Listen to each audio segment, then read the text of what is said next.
informed with me, I don't know whether this is true, he hadn't informed the organizers, but he's not here today. And because was described as a great supporter of the former president. But what is interesting is that he's a great poet, and I included a lot of his poems in the anthology and got his permission. And he had no objection to publishing it. But then when the book came out, I presented it to your former foreign minister, Salman Khurshid. It was an NBT book.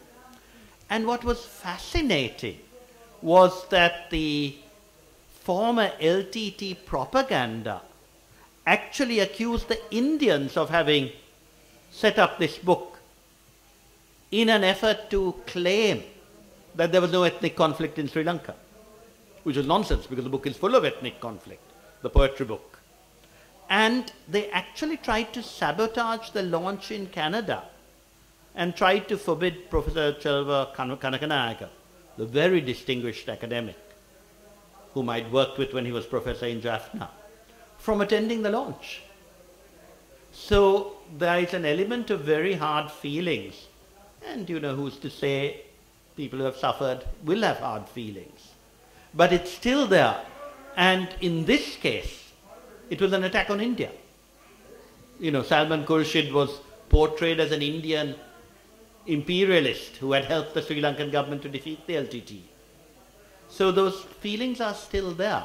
And that is sad because, of course, one of the important things about this book is that we had a number of readings of this book, English, Sinhala and Tamil poetry. And I took some of the poets from the north, including some who had worked formerly for the LTT, to the south and took the southern poets to the north.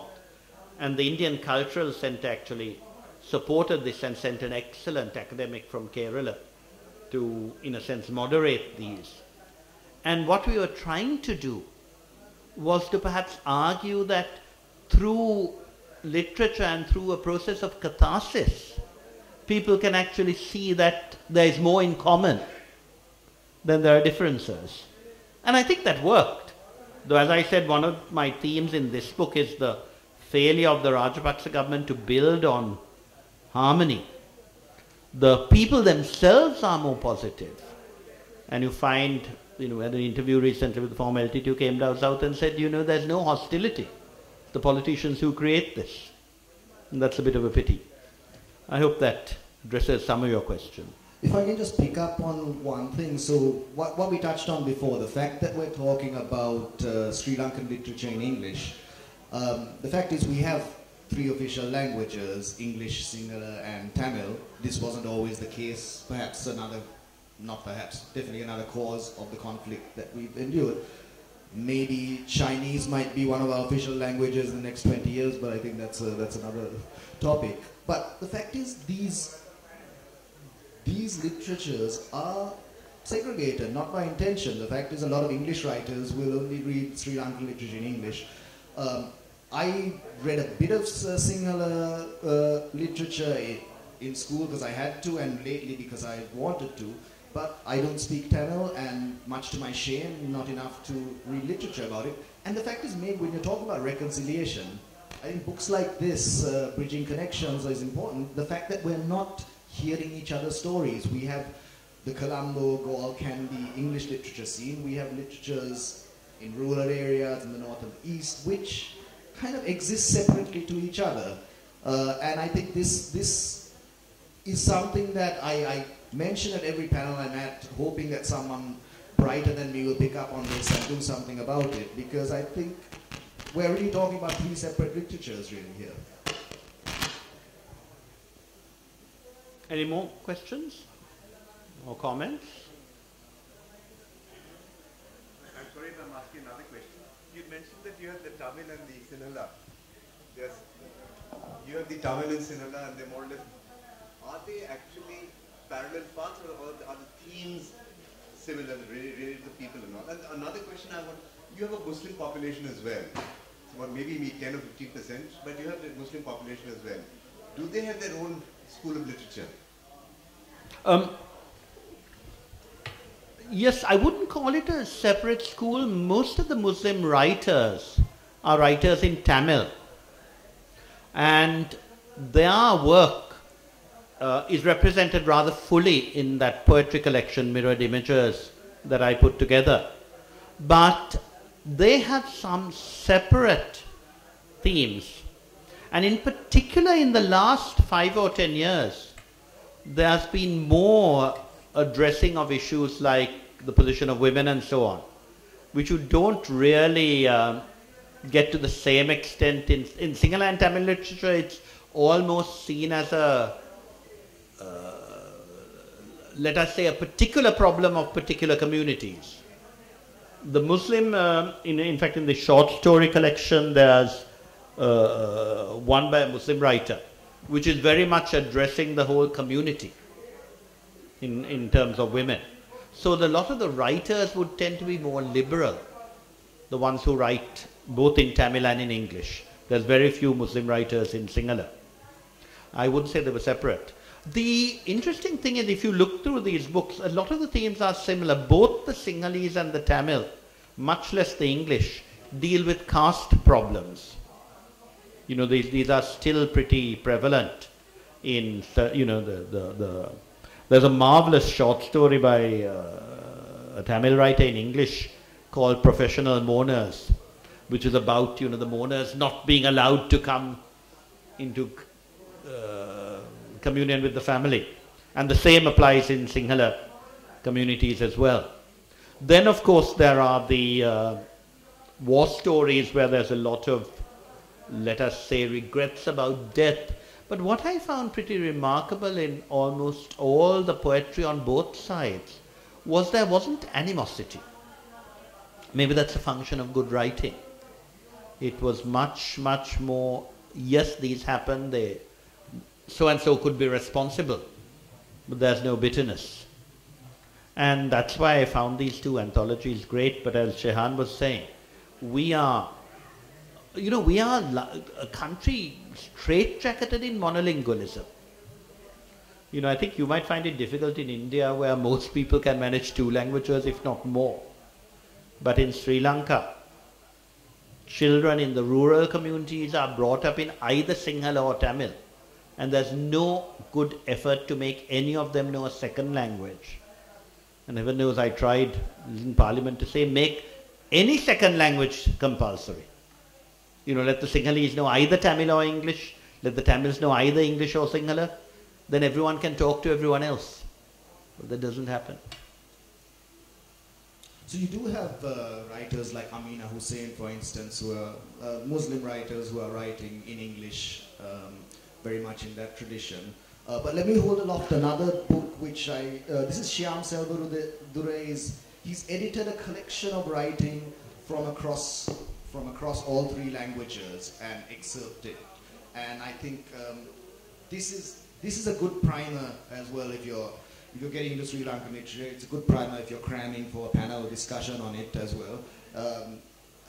But few and far between. So that came out in that was the early 90s, right? Bridging Connections. No, Bridging Connections was about 2009. Yeah. Okay, so it's a recent phenomenon that we tried to unify all the languages. Really. Rajiva, would you like to do a bit of a reading from one of the books? Yeah. And then we can take more questions Yeah. later. Any other questions anyone would like to ask? Well, let me just read the beginning of, sorry.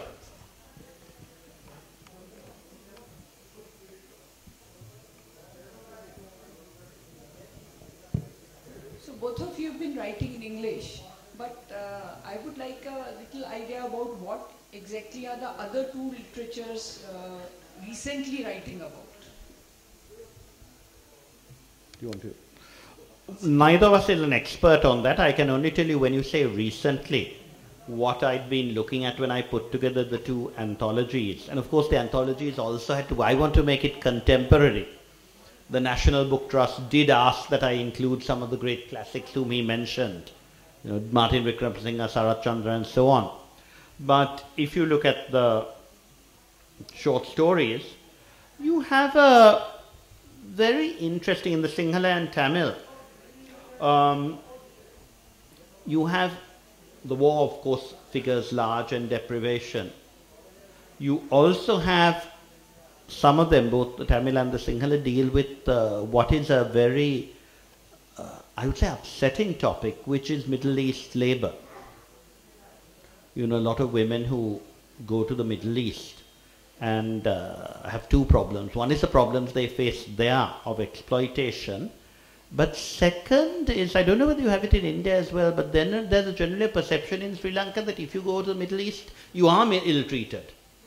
And therefore the husbands are not very positive about the women who come back, or they find consolation in other things. So I'm not saying all. I think obviously the fact that many women go back shows that that's more success than otherwise. You earn enough money, you come and build a house. But the literature will deal with the suffering, the problems to families, and so on.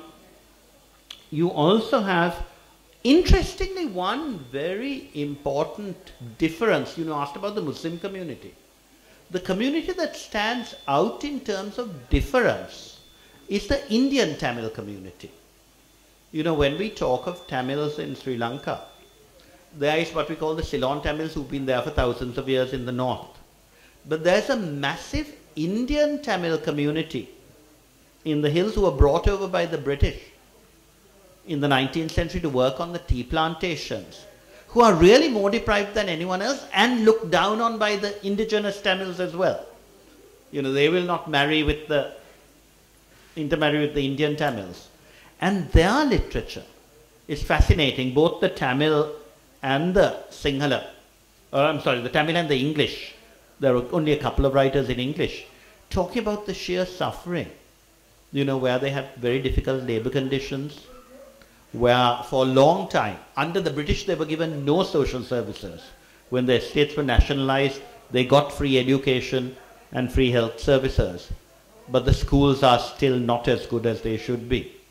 And interestingly, which of course the Indian politicians in Tamil Nadu never represent, the Indian Tamil community politicians were always with the government, right through. They were not in favor of the separatist movement because they would have got nothing from it. So that is a very separate issue, and their concerns are perhaps even more worrying as comes across in the literature. I'm sorry I don't have a copy of the poetry book, and I'm happy to say, though sad that I don't have a copy, that the NBT brought 2 copies here and they both sold out. But you know, that you can get from the NBT in India. And the range of subjects covered by the Tamil writers, as well as Sinhala writers, will, I hope, illuminate a bit more. I have to defer to Dr. Rajiv and confess my ignorance about other languages. But what I have noticed is poetry coming out from the north and the east, which actually now is addressing the horror stories of the war, which I think for a long time, for reasons that they fear repercussions from the government as well as from the LTT, I think a lot of Tamil writers were afraid to speak out because there were horrific examples of people who did have dissenting views being assassinated unceremoniously. So now I'm beginning to see that mainly on blog posts. I'm seeing writing in translation coming out. I mean, it's been 10 years, so it is about time that we talk about these. The other trend I've noticed is in theatre, in Colombo, Sinhala theatre. I feel, and English theatre also has there's the populist, the kind of bawdy, comedy, satire stuff, but there's also a lot of experimental theatre, but none more than in Sinhala theatre. So there'll be just experiments in form, talking about student rebellion, talking about sexuality, and I feel that there is something happening there that's quite exciting, that on the theatre, because maybe it's performance-based and so on, that people are willing to take more risks and confront more difficult subjects. But yeah, this is the extent of my knowledge there. But I think, yeah, there are plenty of stories, even though we're a tiny island, there are plenty of stories that are untold. And so the more voices, the better, as far as I'm concerned. Any more questions? Well, let me just read a short paragraph and you'll see why, as I said, this This may not seem a novel so much as a political diatribe. This is from Days of Despair, the first chapter. Our hero will be called Rajiv, suggesting to the minds of the most cynical of our readers the suspicion that this novel will be about me. I was in fact named after your former Prime Minister because my brother was Sanjeeva. And when he was born, he said, "Why aren't I Rajiva?" They need not worry. This is entered to a conventional novel and our hero must be great. I have not achieved greatness, whereas this Rajiv was not only born great, he also had greatness thrust upon him when his brother fell out of the sky. There are, this being a sordid world, those who say that his brother's wife, the ravishing Swedish air hostess Brunhilda, pushed him out and then tried to thrust herself upon Rajiv. On this story we offer no comment. Suffice it for the moment to say that as our story opens, Rajiv is unmarried, even if Brunhilda does live not exactly with him, but in a separate section of the mansion. Together with her, perhaps to act as chaperones, lived several of her brothers and her sisters and her aunts. This was the time of the Beaufort scandal, which you may or may not remember. Rumour has it that with their help, through commissions and omissions, blind eyes usually, she is amassing a tremendous fortune. And then the story goes on to describe that Rajiv had from his birth been told that you will never be whole until India is whole again. And that's why you're going bald. You'll get your hair back when Sikkim and Nepal and Bhutan are retaken. So that is really the theme of this, that there was in a sense an element of Indian imperialism, which there was with regard to Sikkim. I mean, I've read two versions of that, Dr. Ray's version and the government version. So this is quite political in its approach, and that is why perhaps it's not a good novel. Shan, will you read something from Chinaman? So I know I said this is a non-political book about cricket and drunks, but I managed to find a little passage where he does talk about the ethnic divide. Just a bit of background. So my two characters are WG and RE, these two old men. I don't know if you remember the Muppet Show, but they were modeled on the two guys in the gallery who critiqued the thing. Anyway, they had an English friend called Johnny, who they'd go to his house because he had a massive TV and he had a cable connection, so they could watch cricket on his TV. And like many wealthy foreigners, he had built a mansion by the lake and was having trouble with the villagers. And one of the villagers broke into his house and defecated in his swimming pool. And this is a reaction to this. Following this is the chapter. It's called Shades of Brown. I'm watching football with Johnny. This is a long time before allegations and excreta in pools. He's cursing people from Manchester, a city just a few hours' drive from his own. I ask him what the difference between a Geordie and a Mancunian is, and he starts explaining the accents, both of which I find equally incomprehensible. I ask him how many accents his little island has, and he demonstrates through famous sportsmen. He begins in Scotland with Kenny Dalglish, takes me through the northeast via Messrs. Boycott, Truman and Clough. Then we visit Atherton's Manchester, the Midlands courtesy of Mansell, and end up at the east of London with Phil Tufnell. By the time he takes me to Wales via the great Gareth Edwards, my stomach aches from laughter, but I'm also amazed. One island, three nations, countless accents, but one united race. This is before Brexit, I wrote this, so things have changed now. The race of Britons united long enough to rule the world, at least for a while. As much as Kevin Keegan hates Alex Ferguson, he doesn't refer to him as belonging to a different species. But sadly in Sri Lanka, that is exactly what to do. It's race and religion first, country last. Okay then, explain the differences between Sinhalese and Tamils, asked Johnny. And I am stumped. I could start with the stereotypes. Sinhalese are lazy, gullible bullies. Tamils are shrewd, organized brown nosers. Tamils have moustaches and chalk on their foreheads. Sinhalese are less dark, though not as fair as Muslims or Burghers. The Sinhala language is sing-songy. Tamil is more guttural. Tamil names end in consonants, Sinhalese in vowels. Tamils are Hindus, Sinhalese are Buddhists. Tamils mispronounce the word Baldia. Sinhalese eat cow and don't like people getting ahead unless it is them. But all this tells you nothing. I can introduce you to a fair-skinned Tamil who speaks perfect Sinhala and follows the teachings of Christ and his mother. Or take you to a Tamil place that ends in vowels, where you may visit a Sinhalese doctor named Karya Vasan. Sri Lanka is filled with many shades of brown, not unlike the stuff that ended up in Johnny's pool. It is not so much the colors as the ideas that these colors spawn that I find objectionable. The United Super Race of Britons may have started it when they, among other things, segregated our cricket clubs. Though it is perhaps unfair and inaccurate to lay the blame for our racial problems on the streets of Downing or the palaces of Buckingham. Despite the existence of the Sinhalese Sports Club, the Tamil Union, the Moors SC, and the Burger Recreational Club, and the perversely christened Nondus Cricket Club. So our cricket clubs were segregated according to race back in the day.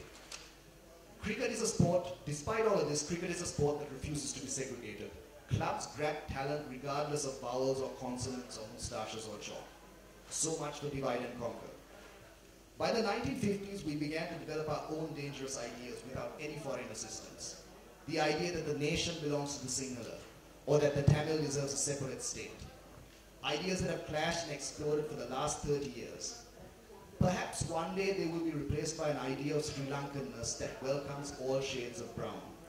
Though I suspect my generation will have to die to give birth to that.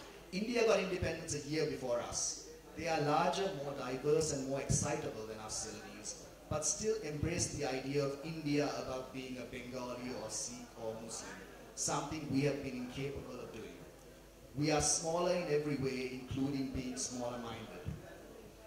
If I had to explain it, I would adopt the approach of a famous divide and conquer man, Mr. Rudyard Kipling.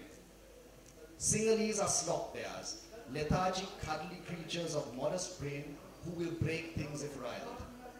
Tamils are carrion crows, resourceful creatures, resilient and peaceful unless provoked. Forget this nonsense about lions and tigers. Neither have lived in Sri Lanka for over a millennium. But then I look closely at the shades of brown and I see interlocking patterns. The Tamil Zion is called Elam, which derives from the same Sanskrit word as Hela, the Sinhala word for sovereignty. Men from both races gobble rice and acquire bellies at middle age. Women of both races oil their hair and spread malicious gossip. Both races can be equally feudal, equally cruel, and equally capable of turning on their own. Both can be proud to the point of stupidity. Explain the differences between Sinhalese and Tamils, I cannot. The truth is, whatever differences there may be, they are not large enough to burn down libraries, blow up banks, and send children onto minefields. They are not significant enough to waste hundreds of months firing millions of bullets into thousands of bodies. Thank you. Thank you, Sean.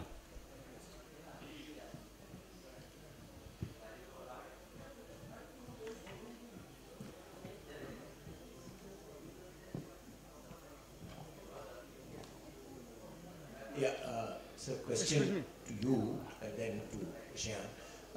So in Sri Lankan literature, is there any representation of that Indian peacekeeping force which late Prime Minister Rajiv Gandhi sent?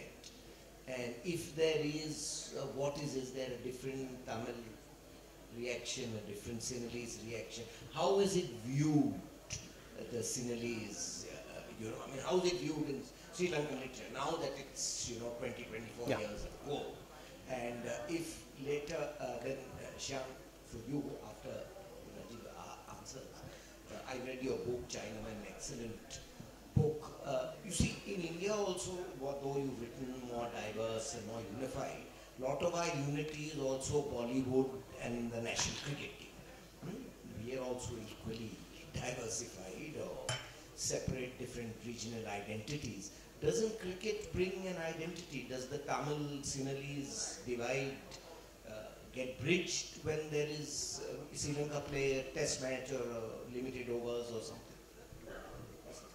Yeah, with regard to the IPKF, I said this novel is full of the IPKF. This novel, which was written in '89, has a lot about the IPKF, and I think there are still copies if you'd like to buy it, but it's difficult reading. But the more interesting thing is that, I see myself not writing as a Sinhalese, but within the Tamil writing, there's a lot of bitterness about the IPKF. And you'll see this in the poetry that I published in Mirrored Images, which is the NBT book. As I said, there were some poems which talked about the murder. And then I looked at it and thought, but this date is 1989. So this was when the IPKF attacked. There's one poem in particular, they came as friends. They were welcomed. And it's very, very upsetting that a lot of the Tamils felt that they had been betrayed. I mean, as I said, I think the LTT also shrewdly engaged in propaganda. And the Indians have said, in some cases, the LTT, same thing they did 20 years later, would, for instance, when the IPKF took hospital, there's a terrible account of how the IPKF shot and the patients died. But the IPKF answer is, the LTT fired on us from the hospital. And we had to fire back. So there's a lot of, as I said, bitterness about it in those days. I think what is quite interesting is that has never been quite forgotten in the LTT, not amongst the people of Jaffna. And I think India itself would feel, the people living there now, they've done a lot of support and help, and I don't think there's any animosity there. But as I told you, the idea Indian people killing force was an LTT creation, and as I told you 7 years ago, the LTT accused the Indians of conniving with me to produce this book designed to bring reconciliation when reconciliation was impossible. So that bitterness is still there. So the second question about cricket being a unifier, certainly true. So the British set up the Sinhalese Sports Club, the Tamil Union and all that. But by the time, when I was following cricket, everyone played for every club. It just, these names were there, but there was no segregation in terms of membership or who played for it. And I don't think it's true that Muralidharan, for instance, he's a Tamil, but of course of a more privileged background. But that was not even, and I think he was very cleverly sidestepped being used for causes. He was just about being able to spin that ball. And so when he got no ball for chucking, I remember he was one of our guys, because suddenly we had a great world-beating bowler, and we really miss him these days, I can tell you that much. So I think we grabbed talent from wherever. It was true that in the 90s, the Arjuna Ranthungan Sinhalese Sports Club dominated the selection, but it was just you had to be in with the boys. I don't think it was a racial thing, and now we're quite well represented. But one thing I heard is that that the LTT during the 2000, this is unverified, but the 2007 World Cup, the LTT actually, that the war was happening, they declared an unofficial truce during the World Cup. It's like, okay, let's just watch the cricket and stop fighting. There was a cessation of the hostilities for that time. And we made it to the final, and everyone was like, okay, well, this is going to be another 1996. And I remember that because Adam Gilchrist and Hayden just battered us out of it was like something ridiculous, like 100 of 15 overs, and that was the end of it. And then suddenly, we were all excited, and then realized the match is lost. I remember all these people, and we'd had a bit to drink, obviously, World Cup 5, walking out, and suddenly there were all these bullets across the sky, these tracer bullets. And I don't know if you recall the 2007, and we were thinking, okay, someone setting off fireworks, and we realized the LTT were attacking Colombo. It's like the match is lost, the truce is over, let's go back to fighting. It was almost like you were watching Gilchrist Hammer going, you know what, let's go and attack Colombo, man. This is not good.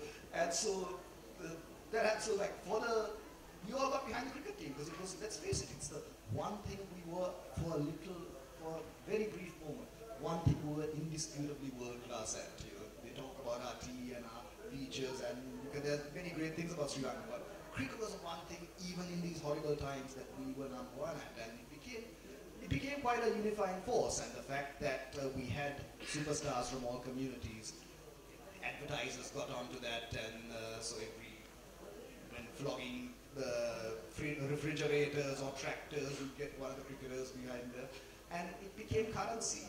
But ultimately, I mean, I think the reason Sri Lanka cricket is in such bad shape today is because we are not unearthing the talent from there's apparently great bowlers in Jaffna, great fast bowlers, but you still have to come to Colombo to get into the selection. I mean, we don't have, and that could be an easy fix if we actually had tournaments that included the entire island and unearthed talent.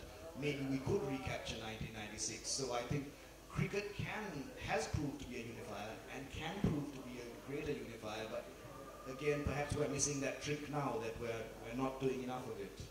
But yeah, when a match is on, we forget about everything and we just get behind the team. That's true. We do, but still, the fact is, you have to go to certain clubs. You have to be in certain cities in order to get noticed, or you have to kind of make it the capital. So if you are a young man from, say, Jaffna or the East, it's going to be a bit harder for you to be noticed and get into the side. And I think we've known that our great cricketers are going to retire, Sangakkara and Mahela. We should have fixed this, but for various reasons we never did, and now you can see it in the performances. The talent doesn't seem to be coming through. And, yeah, so this is an easy way that you can use sport to actually reconcile the country. You know, one very interesting thing is, I don't know whether you remember when the Australians, who are really more crooked than anyone else, tried to ban Muralitharan from playing. Yeah. And I rather suspect, I think it was then proved that that particular umpire was a crook and was capable of taking money for anything. But I also begin to wonder whether, you know, he didn't deliberately want to have Muralitharan dropped. Because then we would have had a total Sinhalese cricket team.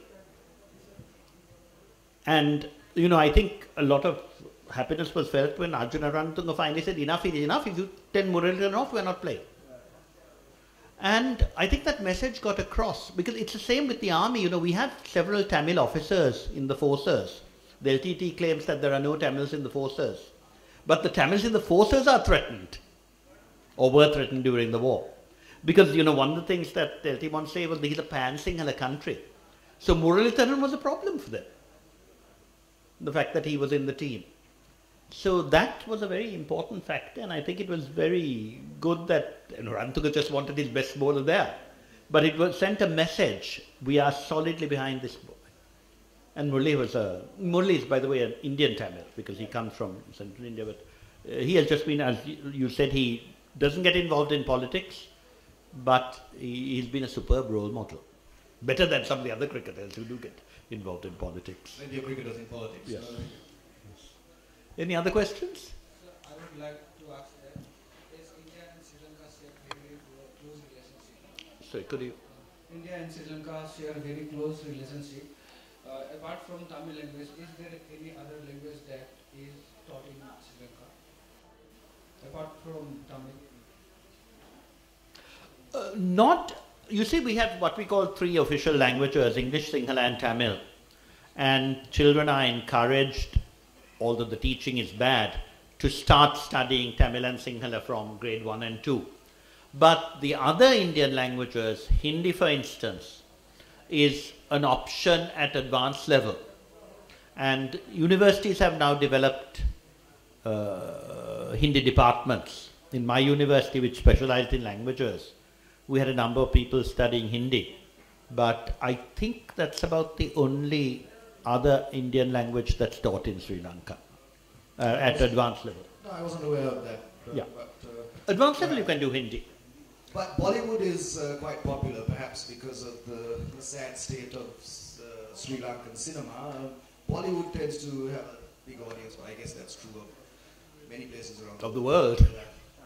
Yeah. So, Bollywood movies, people there see Bollywood movies. It will play at the multiplex. The DVD shops will have Bollywood section, and yeah. It's not just Bollywood, your teledramas. You know, Sri Lanka used to have a very good tradition of teledramas, and some of them tackle some of the issues. But in the last 10 years, I think it's the the Indian teledramas, you know, Ashoka, people were riveted for, it's dubbed in Sinhala. But a lot of those dramas, and I suddenly, I don't really watch television much, but I suddenly find people watching these, and I thought that's not Sri Lanka, they're talking Sinhalese. And it's a lot of Indian dramas. There's an Indian police lady who figures in a lot of teledramas. I just see them.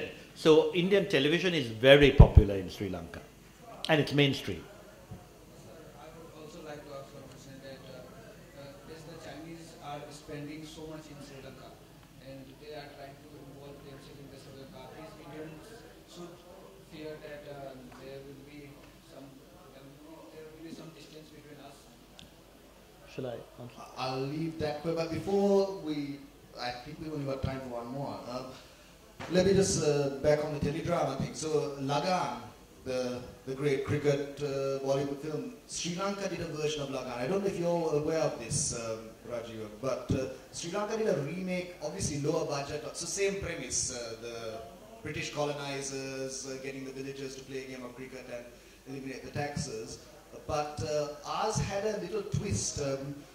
They actually consult a medicine man and they create a time portal that takes them from 1850 into 2007, where they meet Tilakaratna Dilshan, who was there with his beard, and he time travels back and coaches them to beat them. So it was Laga, it was as bad as, you can see the trailer on YouTube. So basically the Sri Lankan, Lagan was this classic underdog story. The Sri Lankan one was, if you can't beat them, time travel to 2007 and cheat and somehow beat your colonizers. So yeah, we are very beholden to Bollywood films and cinema in our storytelling. But the more difficult question, let me forward to Dr. Rajiv. Yeah, you know, it's an interesting question that there's a lot of hype in Sri Lanka about port being given to China and so on. And the very simple fact is Sri Lanka asked India to support them with that port. And India said no. Interesting, but I used to know the Indian High Commission at the time, and I said, why did you say no? And he said, you know, maybe we made a mistake. But India, you know, it's a slow process. Decisions are not easy to make. So we said no. And China, of course, said yes immediately, because in China they can take decisions easily.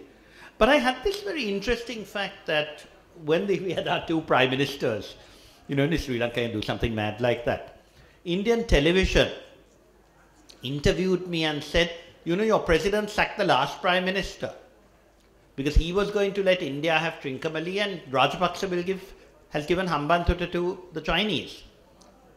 I said, you know, you guys are really mad.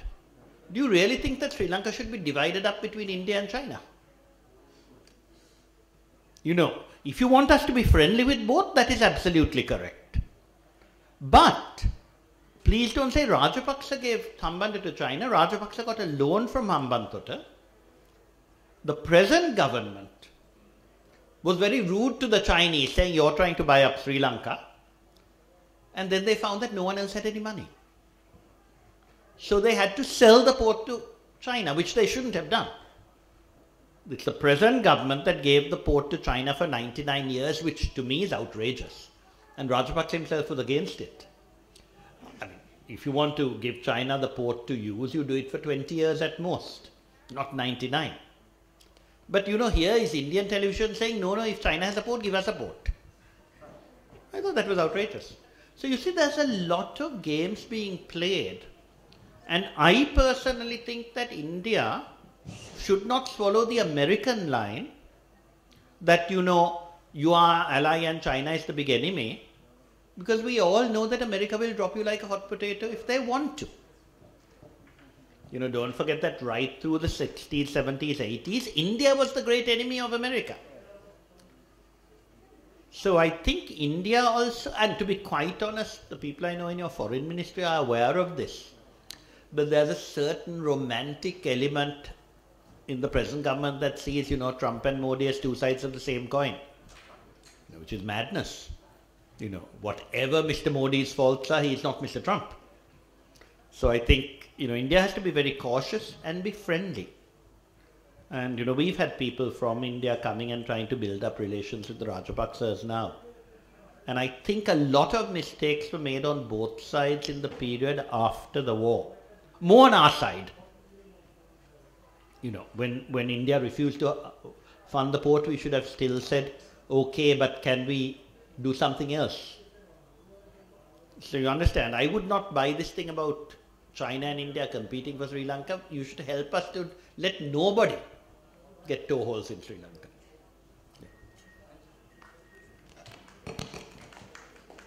Just a quick disclaimer before we go. Despite the title, this has nothing to do with China at all.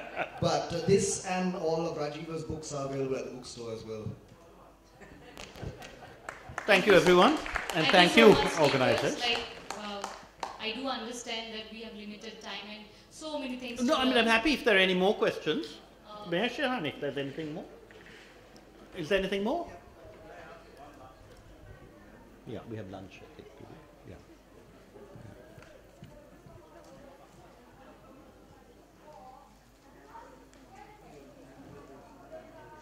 Hello.